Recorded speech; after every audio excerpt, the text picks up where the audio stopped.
চৰ্দাৰ অসমবাসী ৰাইজ, অসমৰ জাতীয় সংগঠনৰ সদস্য তথা বিষয়ববীয়াসকল, ফেচবুক আদিকে ধৰি বিভিন্ন ধৰণৰ সামাজিক মাধ্যমসমূহ ব্যৱহাৰ কৰি অহা বন্ধু বান্ধৱীসকল, অনুজসকল আৰু অগ্ৰজসকল, আমি এজন সাধাৰণ নাগৰিক, কিন্তু পৰিস্থিতি সাপেক্ষে আমি আমাৰ নিজৰ মতামত প্ৰকাশ কৰাৰ প্ৰয়োজন অনুভৱ কৰোঁ। আজি আমি যিটো বিষয় লৈ আপোনালোকৰ ওচৰলৈ আহিছোঁ, সেই বিষয়টো লৈ আপোনালোক সকলো চিন্তিত আৰু উদ্বিগ্ন। বিষয়টো হৈছে ভাৰতৰ জনসংখ্যা বিস্ফোৰণ। আমি যদি ভালদৰে বিশ্লেষণ কৰি চাওঁ, আমাৰ দেশৰ সকলো সমস্যাৰ মূলতেই হৈছে জনসংখ্যাৰ বিস্ফোৰণ। বৰ্তমান সময়ত COVID-19 বেমাৰটোৱে সমগ্ৰ বিশ্বজুৰি ত্ৰাসৰ সৃষ্টি কৰিছে। ভাৰততো ই বিয়পি পৰিছে। আমাৰ চৰকাৰৰ তথা দেশবাসীৰ বৰ্তমান সময়ত চিন্তা যে আমাৰ দৰে এখন বৃহৎ জনবহুল দেশত যদি আমেৰিকা, ইংলেণ্ডৰ দৰে বেমাৰটো ব্যাপক হাৰত বৃদ্ধি হয়, তেতিয়াহ'লে আমাৰ দেশৰ কি না জল না স্থল অৱস্থা হ'ব। কেৱল মহামাৰীৰ সময়তে নহয়, প্ৰাকৃতিক দুৰ্যোগৰ সময়তো একেটাই চিন্তা, ভোজন সংখ্যক ক্ষতিগ্ৰস্ত লোকক কিদৰে ক্ষতিপূৰণ দিয়া হ'ব। এইখিনি তাৎক্ষণিক সমস্যা, কিন্তু স্থায়ী সমস্যাসমূহতো আছেই। নিবনুৱা সমস্যা, খাদ্য সংকট, উগ্ৰপন্থীৰ সমস্যা, কৃষকৰ আত্মহত্যা, এই সমস্যাবোৰ, এই সকলো সমস্যাৰ মূলতে হৈছে ভাৰতৰ জনসংখ্যাৰ সমস্যা। গতিকে ভাৰতৰ জনসংখ্যা নিয়ন্ত্ৰণ কৰাটো সময়ৰ আহ্বান। ভাৰত বিশ্বৰ দ্বিতীয় জনবহুল দেশ, কিন্তু অচিৰে ই প্ৰথম জনবহুল দেশত পৰিণত হ'ব। বিশ্বৰ প্ৰথম জনবহুল দেশ চীনৰ লগত ইয়াৰ জনসংখ্যাৰ পাৰ্থক্য 5.6 কোটিৰ বেছি নহয়। ৰাষ্ট্ৰসংঘই এক চলোৱা সমীক্ষা মতে 2000 পৰা 2019 বৰ্ষৰ ভিতৰত চীনৰ জনসংখ্যা বৃদ্ধিৰ হাৰ আছিল 11%, আৰু এই বৃদ্ধিৰ হাৰ একে সময়ছোৱাত ভাৰতত 27%। গতিকে এই কথা স্পষ্ট যে অহা 5 বছৰমানৰ ভিতৰত ভাৰত বিশ্বৰ প্ৰথম জনবহুল দেশত পৰিণত হ'ব। চীন চৰকাৰে ইতিমধ্যে জনসংখ্যা নিয়ন্ত্ৰণৰ কাৰণে 1979 চনতেই ওৱান চাইল্ড পলিচি, এসন্তান নীতি গ্ৰহণ কৰিছিল। এই আইনখন 2015 চনলৈ বলবৎ হৈ আছিল। এই 36 বছৰ সময়ত চীনত এক বুজন সংখ্যক জনসংখ্যা হ্ৰাস পালে।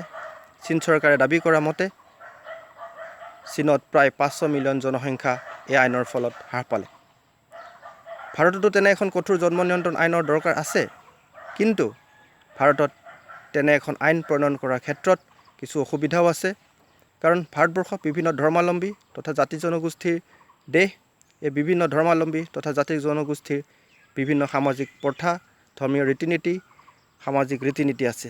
আৰু এই সামাজিক প্ৰথা, সামাজিক ৰীতি নীতি, ধৰ্মীয় ৰীতি নীতিৰ ওপৰতেই আমাৰ দেৱানী আইনসমূহ, চিভিল লসমূহ গঢ় লৈ উঠিছে।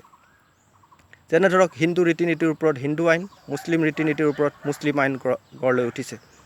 হিন্দু বিবাহ আইন মতে একস্ত্ৰী বিবাহৰ প্ৰচলন আছে, মুছলিম বিবাহ আইন মতে বহুস্ত্ৰী বিবাহৰ প্ৰচলন আছে। তেনে ক্ষেত্ৰত আমাৰ দৰে দেশ এখনত এক সন্তান নীতি বা হাম দো হামাৰে দো এই ধৰণৰ নীতি প্ৰণয়ন কৰাৰ ক্ষেত্ৰত কিছু অসুবিধা আছে। এই অসুবিধা দূৰ কৰাৰ কাৰণে বহুজনে বহু সময়ত এখন ইউনিফৰ্ম চিভিল কোডৰ বলবৎ কৰাৰ কথা কৈছে।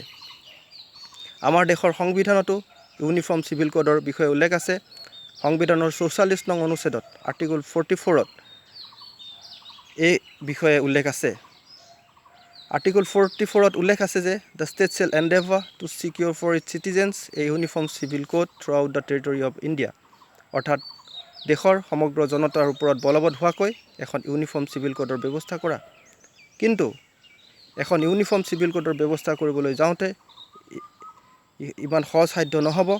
কাৰণ ইউনিফৰ্ম চিভিল কোড বুলিলে সকলো ধৰণৰ দেৱানী আইন, যেনে ধৰক law of marriage, law of divorce, law of maintenance, law of adoption, law of inheritance, law of property, আটাইবোৰ দেৱানী আইন সামৰি ল'ব লাগিব। যিহেতু আমাক এখন সোনকালেই জন্ম নিয়ন্ত্ৰণ আইন লাগে, গতিকে ইউনিফৰ্ম চিভিল কোডৰ বিকল্প হিচাপে এখন ইউনিফৰ্ম মেৰিজ ল, এক বিবাহ আইন প্ৰণয়ন কৰি ল'ব লাগিব। আৰু এই বিবাহ আইন সমগ্ৰ দেশৰ সমগ্ৰ জনতাৰ ওপৰত জাতি, ধৰ্ম, বৰ্ণ নিৰ্বিশেষে প্ৰণয়ন কৰিব লাগিব। ইয়াৰ লগে লগে বিবাহ পঞ্জীয়নৰ বিষয়টো গুৰুত্ব দি ল'ব লাগিব। আমাৰ আইনত বিবাহ পঞ্জীয়নৰ বাবে স্পেচিয়েল মেৰিজ এক্ট 1954 এই আইনখন আছে, কিন্তু এই আইনৰ অধীনত খুব কম সংখ্যক লোকেহে পঞ্জীয়নভুক্ত হয়। গতিকে চৰকাৰে আইন প্ৰণয়ন কৰি বিবাহ পঞ্জীয়নৰ বিষয়টো বাধ্যতামূলক কৰিব লাগে। আমাৰ ক'বলগীয়া কথা এইখিনিয়ে, সাৰাংশ এইখিনিয়ে যে আমাক এখন ইউনিফৰ্ম মেৰিজ ল' লাগে, এক বিবাহ আইন, বিবাহ পঞ্জীয়নৰ বিষয়টো বাধ্যতামূলক কৰিব লাগে আৰু অচিৰে এখন কঠোৰ জন্ম নিয়ন্ত্ৰণ আইন, ষ্ট্ৰিক্ট পপুলেশ্যন পলিচি প্ৰণয়ন কৰি দেশৰ জনসংখ্যা নিয়ন্ত্ৰণৰ চেষ্টা চলাব লাগে। এই বিষয়ে আমাৰ জাতীয় সংগঠনসমূহে, ধৰ্মীয় সংগঠনসমূহে চিন্তা চৰ্চা কৰিব লাগে। এই লৈ কিন্তু কোনো ৰাজনীতি হ'ব নালাগে। দেশৰ মংগলৰ স্বাৰ্থত আমাক এখন কঠোৰ জন্ম নিয়ন্ত্ৰণ আইন লাগিবই। যি ধৰণেই হওক এখন প্ৰণয়ন কৰিব লাগিব। তেতিয়াহে আমাৰ দেশৰ প্ৰধানমন্ত্ৰীৰ যি সপোন, এখন উন্নত ৰাষ্ট্ৰৰ সপোন বাস্তৱত ৰূপায়িত হ'ব।